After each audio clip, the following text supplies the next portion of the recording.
पुनः भाई सब बच्चों को नमस्कार। हिंदी अनिवार्य की क्लास है। बच्चे आप लोग सब अपनी अपनी कॉपी निकाल लें, एक अच्छा सा पेन निकाल लें और शुरू करते हैं। देखिए, हम हमने अलंकारों से संबंधित बात पढ़ते हुए आज 2-3 क्लासें हो गई। उसमें हम अवंश्लेष अलंकार को कल पढ़ रहे थे। कल इसका एक उदाहरण हमने लिखा था। आगे दूसरे उदाहरण के विषय में हम बात करते हैं। तो आप देखिए बेटा अपनी कॉपी में उदाहरण नंबर 2 लिखें। मंगत को देखी, मंगत को देखी पट देत है बार बार।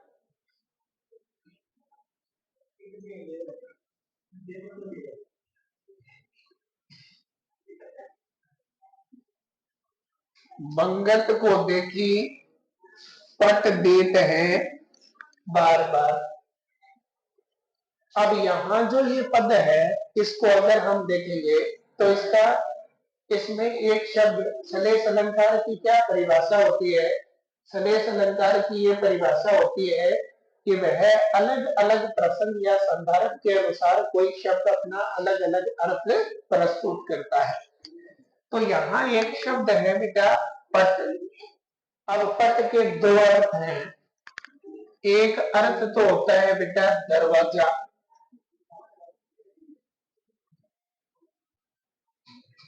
और एक अर्थ होता है बेटा वस्त्र।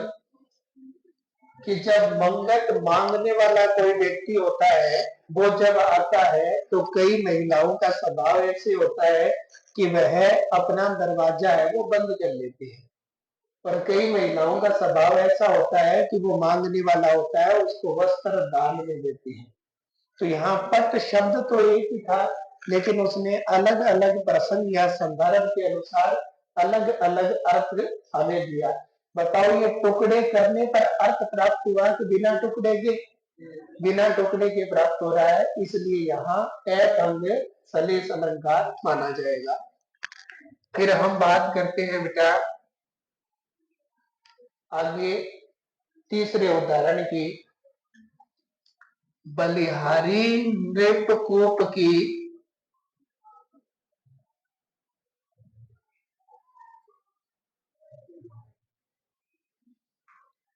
बलिहारी नृपकूप की गुण बिनु बूंदन देई।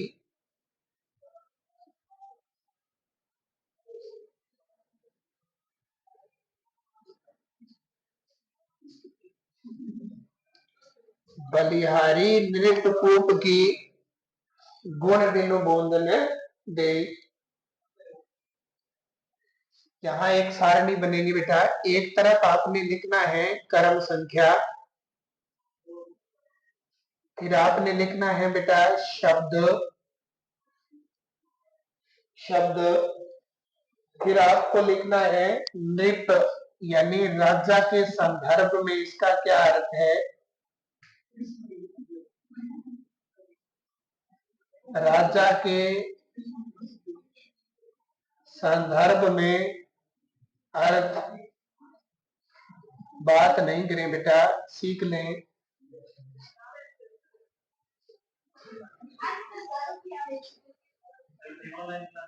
और कूप यानी कुआ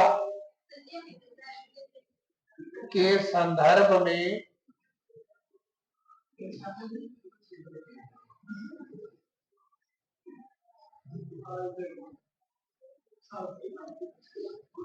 कुएं के संदर्भ में इसका क्या अर्थ है। शब्द हमारे पास दो है बेटा। पहला शब्द हमारे पास है गुण, और एक है हमारे पास बूंद।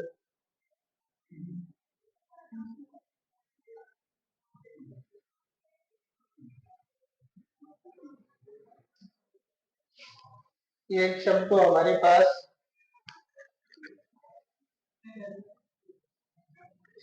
एक तो शब्द है गुण और एक है बेटा बूंद। ये राजा के संदर्भ में क्या अर्थ देता है बेटा? तो गुण का अर्थ होता है बेटा बुद्धि, और बुद्धि इसका अगर अर्थ नहीं ले तो हम ज्ञान से भी इसका अर्थ लगा सकते हैं बेटा। और बूंद शब्द का अर्थ क्या है? तो अर्थ है बेटा धन राशि। धन राशि। और कूप यानी कुएं के संदर्भ में उस गुण शब्द का क्या अर्थ है बेटा? रस्सी। और इस बूंद शब्द का क्या अर्थ है बेटा? पानी की बूंद।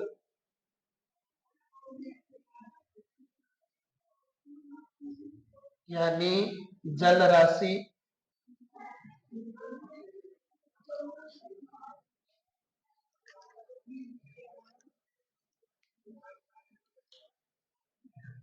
देखिए इस संपूर्ण पद का क्या अर्थ है कि मैं राजा के, अगर पहले ये अर्थ देखें तो मैं उस राजा के कुएं पर बलिहारी जाती हूँ कि वह बुद्धि और ज्ञान के बिना धन राशि प्रदान नहीं करता।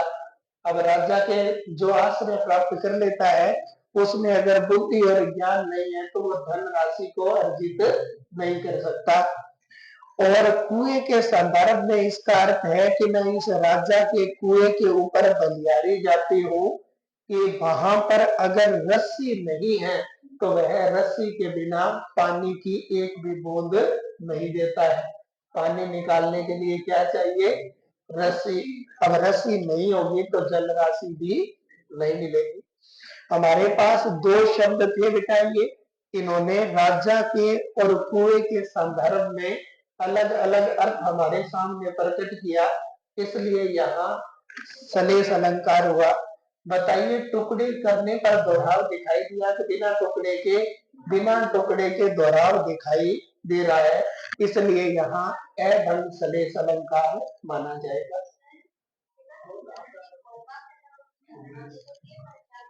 पहचान तो ये है कि आपसे तो इतना डिटेल में नहीं पूछेगा बेटा, आप ये उदाहरण मेरे वाले, इसके अलावा आप आपकी समझी पासबुक के जो उदाहरण है वो उदाहरण वहां से पढ़ ले, आपको अंदाजा हो जाएगा, तो वहां से पूछ लेगा। लेकिन इसका अंदाजा लगाने के लिए शब्दकोश बड़ा होना चाहिए, यानी हमें इस चीज को बार बार पढ़ना चाहिए, सीखना चाहिए, तब हमें पता चलता है कि कौन सा व्यंग्य यानी दूसरे अर्थ में जा रहा है। जैसे हम किसी दोहे को पढ़ते हैं और दोहे को पढ़ते हैं, उस दोहे के दो अर्थ होते हैं। दो अर्थ होते हैं ना, कई बार सामान्य अर्थ कुछ और होता है, मुख्य अर्थ और व्यंग्य अर्थ कुछ और होता है। ऐसा होता है तो वहां सलेस अलंकार की प्राप्ति होती है। ये कैसे पता चलेगा? पढ़ने से, सीखने से पता चलेगा। चलिए अब आप दूसरा भेद है उसका नाम लिख ले बेटा, सैभंग सलेस अलंकार। सैभंग सलेस अलंकार।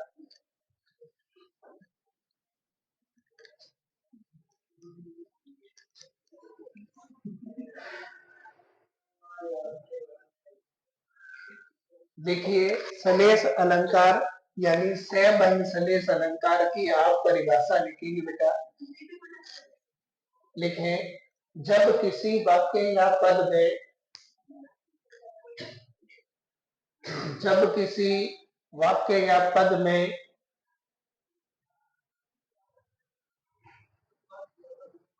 प्रयुक्त किसी शब्द के, प्रयुक्त किसी शब्द के टुकड़े करने पर ही, टुकड़े करने पर ही, टुकड़े करने पर ही अलग अलग प्रसंग या संदर्भ के अनुसार, अलग अलग प्रसंग या संदर्भ के अनुसार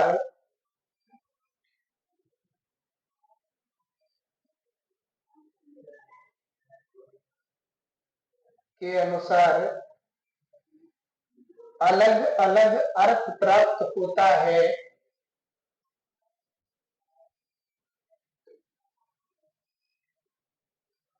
अलग अलग अर्थ प्राप्त होता है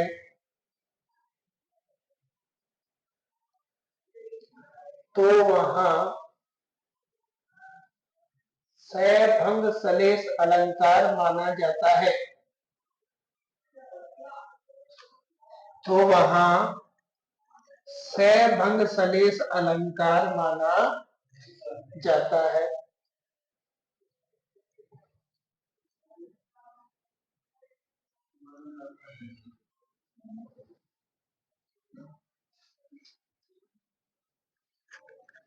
देखिए, अजरा मरता अयोध्या नगरी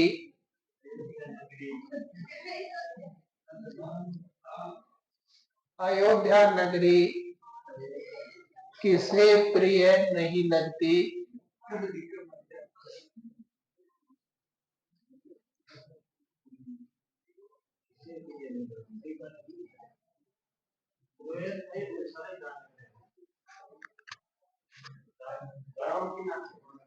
किसे प्रिय नहीं लगती।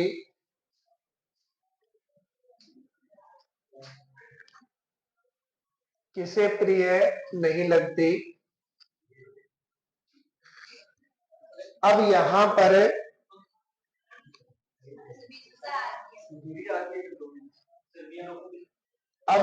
पर ये जो शब्द हैं ये अलग अलग अर्थ हमें प्राप्त देगा, हमारे सामने अलग अलग अर्थ प्रकट करेगा। यानी ऐसे तो सीधा अगर इसका अर्थ देखें तो अर्थ कुछ प्राप्त नहीं होता, लेकिन इसके टुकड़े करेंगे तब अर्थ प्राप्त होगा। कैसे? पहला इसका अर्थ हम अगर प्राप्त करते हैं तो इसका संधि विच्छेद करना होगा। अजरता, धन, अमरता।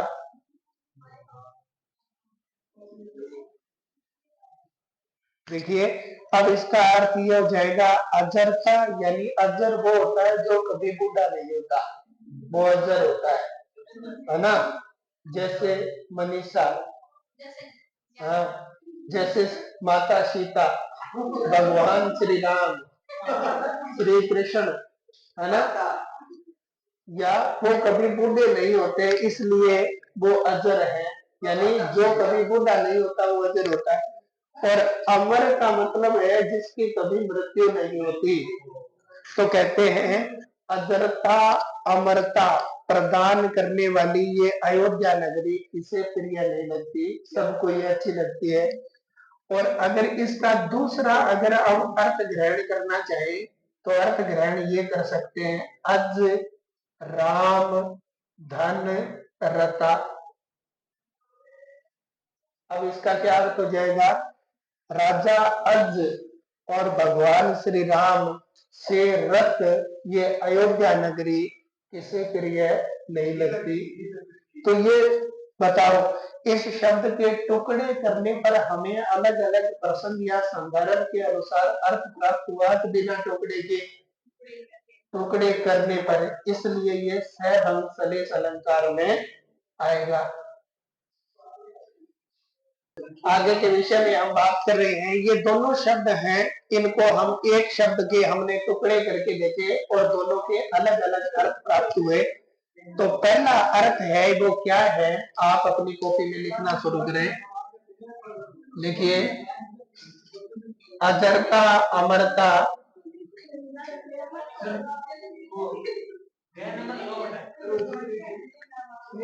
अजरता अमरता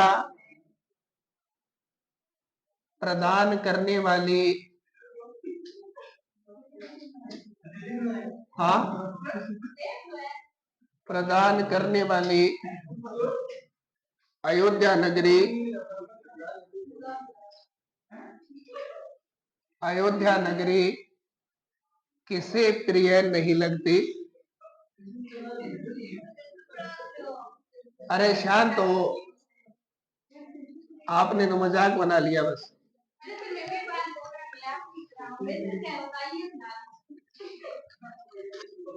बेटा ये पढ़ लें आप आईएएस से पहले, मुझे तो ये लगता है। दूसरे का अर्थ क्या है? अज व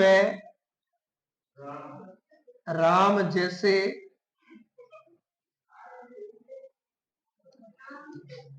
राजाओं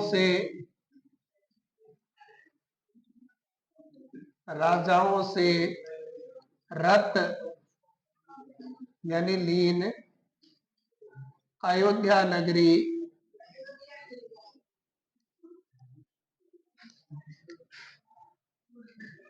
किसे प्रिय नहीं लगती।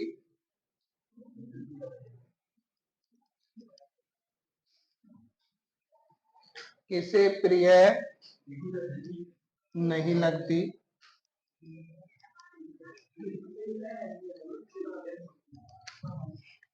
देखिए, ये शब्द हमारे पास एक ही था, इसने अलग अलग प्रसंग या संदर्भ के अनुसार टुकड़े करने पर अलग अलग अर्थ दिया। देखिए, दो हमने संधि विच्छेद किए, दोनों के